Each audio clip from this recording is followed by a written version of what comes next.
และตอนนี้หลังจากคิวบานี่สิเป็นยังไงบ่มีดอกพระนี่มีแต่หยดเรื่องการศึกษาเท่านั้นพระได้หยดพระเป็นญาทานเป็นสังฆราช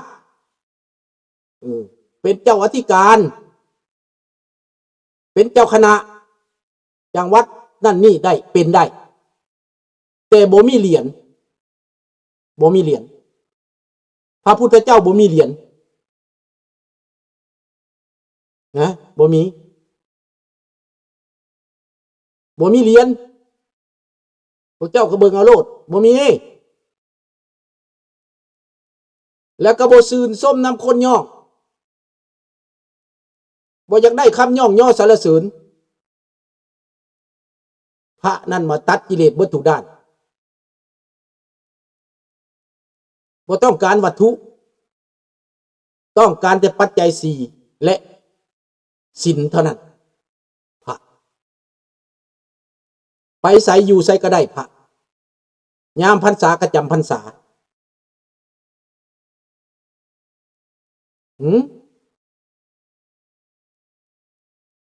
ไปจะขึ้นใดก็คือแต่ว่า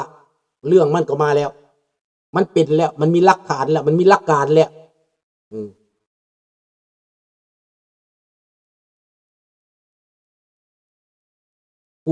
ผมก็กลัวทายผิดข้างจริงๆเพราะว่าระหว่างนรกกับสวรรค์มันเหมือนเดิมพันตอนใกล้ตายพอเปิดผ่าไฮโลปุ๊บอ้าวทายผิดตกนรกค่ะ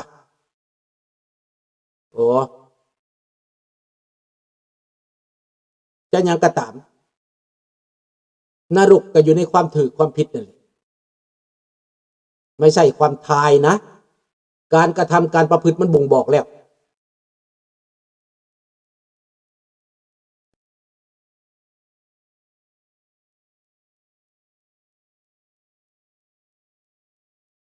แม่แล้วพวกเป็นตัวประกอบนะพวกเป็นตัวประกอบมันบ่ได้หยังได้วิจารณ์ได้วิพากษ์ก็ดีคือกันดีเขาเจ้าเฮ็ดขึ้นมาให้เฮาเห็นหน้าเห็นตาฮู้จักว่าไผเป็นหยังคนลาวก็มีเขามาหาข้าพเจ้าเว้าเรื่องสิไปหับพระนี่นะสิไปรับต้อนพระมาฮ้อนหันแล้วพระมาฮ้อนนี่ข้าพเจ้าเว้าเรื่องพระปุ๊บเลยหมอนั่นน่ะไปเลยบ่ได้ติดต่อมาเลยบ่กล้าเว้ากับข้าพเจ้าเลยได้ไปเลยได้คนลาวพวกตัวประกอบก็มีหลายหากินนวัดก็มี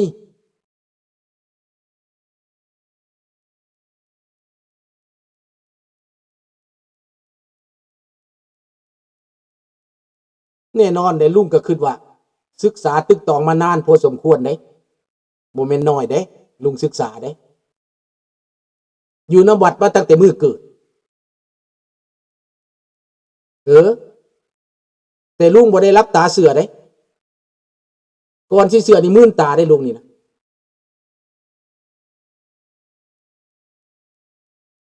พระท่านเดินเพื่อสันติภาพเป็นอะไรเลยลุงไม่ได้เป็นอะไรอยากจะเดินก็เดินไปแต่เดินทางการเมืองนั่นแหละถ้าจะเดินสันติภาพเหรอไปเดินที่ประเทศจีนหน่อยไปเดินที่ประเทศจีนหน่อยไปเดินตามชายแดนเวียดนามเขมรหน่อยหรือไปเดินที่พม่าก็ได้ที่นั่นมาเกิดสงครามเขาต้องการหรือไปเดินที่ประเทศอิหร่านก็ได้ไม่ได้เป็นอะไรลุงก็ส่งเสริมนะ PPS ไปสิถ้าท่านไปเดินได้ไหมลุงขอร้องให้ท่านไปเดินช่วยผมหน่อย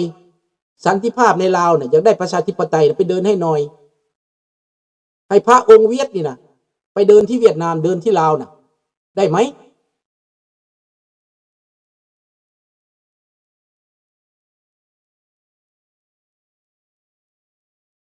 ตอบได้บ่ล่ะ PPS เป็นอะไรไหมล่ะถามว่าเป็นอะไรไหมไม่ได้เป็นอะไรรู้แก่ใจใช่ไหมไปเดินสิ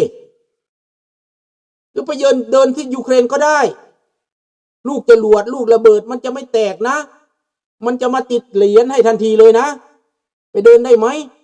สันติภาพมันจะหยุดติทันทีโดนัลด์ทรัมป์จัดการพยายามประชุมแล้วประชุมอีกประชุมแล้วประชุมอีกถ้ามันได้สันติภาพแบบนี้โดนัลด์ทรัมป์ไม่ต้องเหนื่อยเลยนะไม่ต้องเหนื่อยนะไม่ต้องเดินไปประชุมไม่ต้องเดินไปเข้าพบกันหลายครั้งหลายหนนะถ้าเดินได้สันติภาพนี่นะตอบได้ไหมใช้สมองคิดคนเรานะสมองเอาไว้เพื่อคิดพิจารณาตาไว้เพื่อดูหูไว้เพื่อเบิ่งเพื่อฟังสมองเอาไว้เพื่อคิด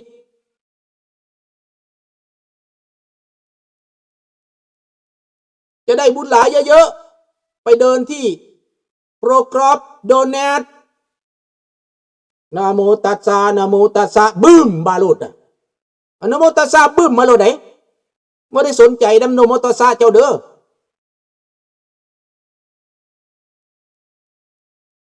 ได้ไหมไปพวกเจ้าน่ะหลับความจริงได้บ่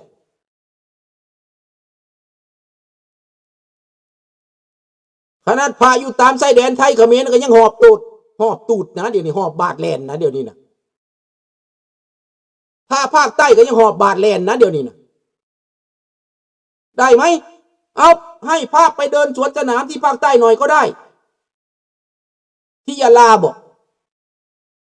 อยู่ใส่ไปที่ยะลาก็ได้สบายดีมีค่า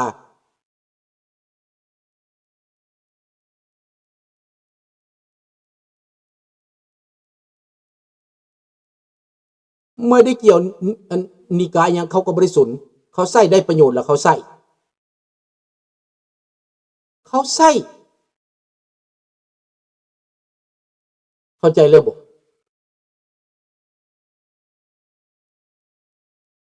เขาบ่เลือกนิกายแล้วอยู่ในเมืองลาวนิกายอย่างเขาก็มาใส่เบิดพระในลาวถือปืนสั่น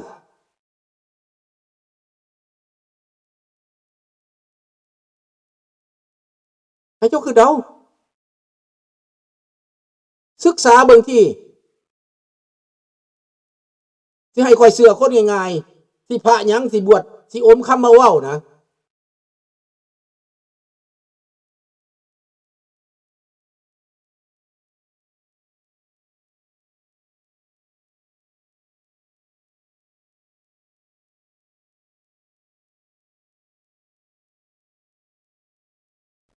ในอเมริกาเหมาะสุดแหละแต่เหมาะสุดในการโฆษณาส่วนเสือได้เพราะอเมริกาเป็นประเทศเสรีให้เจ้าเห็นเดี๋ยวนี้เขาจำกัดเสรีแล้ว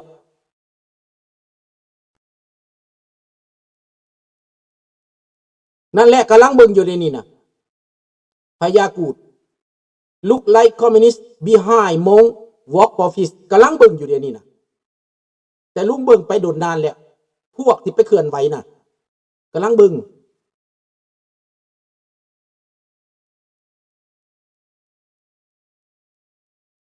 เราไม่ใช่พระพุทธเจ้านะลุงบริเป็นพระพุทธเจ้าได้ลุงนี่สอนคนเรื่องความจริงสอนว่าให้คนฟังเรื่องความจริงเท่านั้นใครจะฟังก็ฟังใครจะเข้าใจไม่เข้าใจไม่เป็นไรมีหน้าที่พูดมีหน้าที่ไปค้นคว้าหาข้อมูลความจริงมา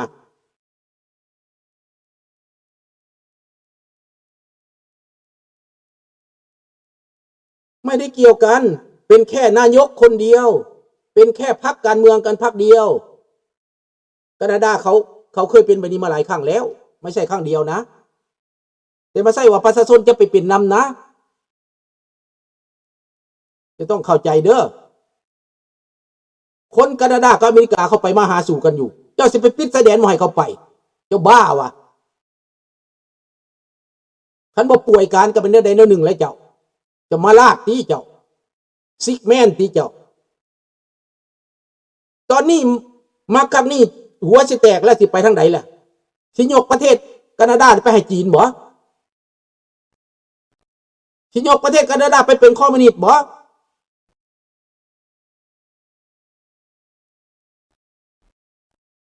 แม่นแล้วจีนก็ต้องการวอล์กพอพิสไปแน่ไปเล่ไปอย่างในประเทศจีนพุ่นเขากำลังพิษกันอยู่หันสันติภาพโลกกันนะไปโลดพยัน บ่มีฮอดบ่อนขี่บ่อนเหี่ยวติ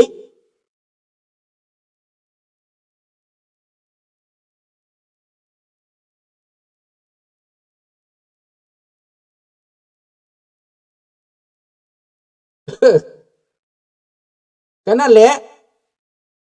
ถ้าไปชายแดนนี่ไปได้บ่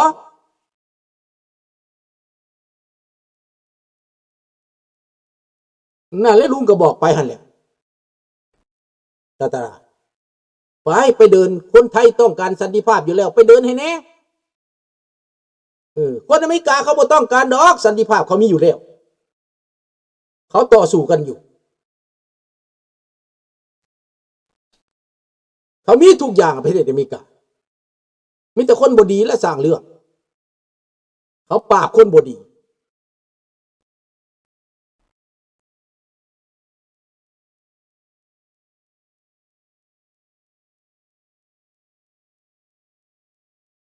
พี่น้องกสิมีเท่านี้แล้วมือนี้น่ะแล้วก็อิหร่านนี้ลุงว่าจบไวนี่แหละบ่นานดอก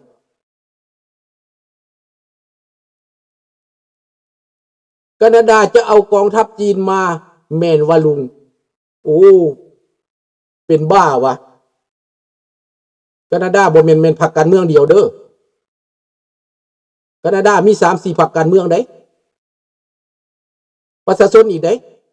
ท่านประชาชนลูกไหลรัฐบาลก็อันน่ะขี้เหียได้เฮ็ดบ่ได้ดอกจะสิไปเอากองทัพจีนมาน่ะบ่ทันได้เอามาซ้ำประเทศอเมริกาหยุด24ชั่วโมงประเทศแคนาดานี่น่ะทหาร 60,000 คน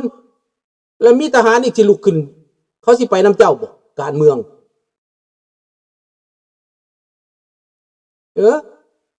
แคนาดานี่เสียจีนมาหยุดนั่นโอ้ยให้เจ้าฝันไปชาติหน้าเด้อชาติหน้าจะบ่ต้องฝันไกลดอกอเมริกาเจ้าบ่ให้ไผมาอยู่ข้างบ้านเขาเด็ดขาดพุ่นเขาไปยึดเป็นกรีนแลนด์ไว้แล้วเจ้าสิเฮ็ดหยัง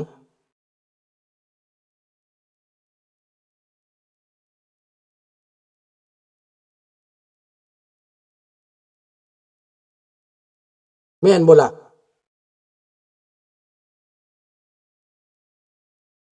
ผีบ้าวะเขาสิไปเป็นคอมมิวนิสต์นั่นน่ะ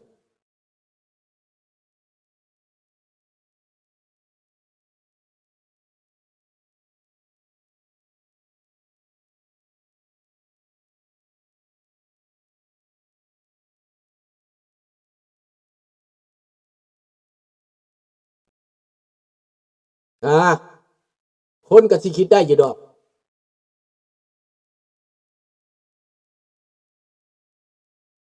แต่คิดเอาลูกหลานพวกเจ้าพิจารณาเปรียบเทียบเห็นว่าลุงมาเว้านี่บ่แม่นลุงบ่ซอกข้อมูลได้ลุงกวดคักแน่แล้วเบิ่งพฤติกรรมการเคลื่อนไหวการผสมกับพรรคการเมืองไปรับต้อนเจ้าส่งเจ้าหน้าที่ไปรับส่งเจ้าหน้าที่เมืองส่งตำรวจเมืองไปรับส่งองค์กรต่างๆส่งคนไปลุงเมืองมาแล้วแม่นเซตอัพทั้งหมดคนอเมริกาอยู่บ่อยู่สิมาเป็นบ้าประโลงประเลงขึ้นมาทันทีบ่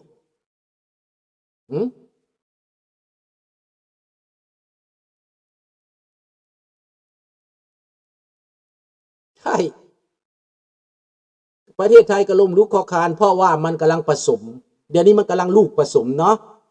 ใจเย็นๆนะแต่คนไทยต้องรู้จักความจริงนั่นแหละรู้จักว่ามันเกิดอะไรขึ้นอะไรมาแทรกแซงมันเป็นอย่างนี้ลูกผสมมันนี่มันทำอะไรมันเกิดอย่างนี้ก็ไปคิดเอาดูน้องธนพรลูกอ้ายก็เว้าบ่ได้หมดเด้อธนพรการเมืองไทยนี่เว้าไปก็เว้าบ่ได้หมดอยากเว้าคันปากยิบไว้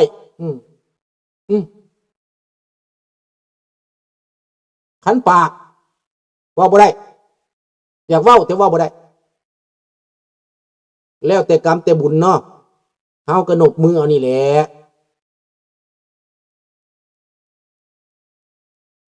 กองทัพจีนหลายที่สุดในโลก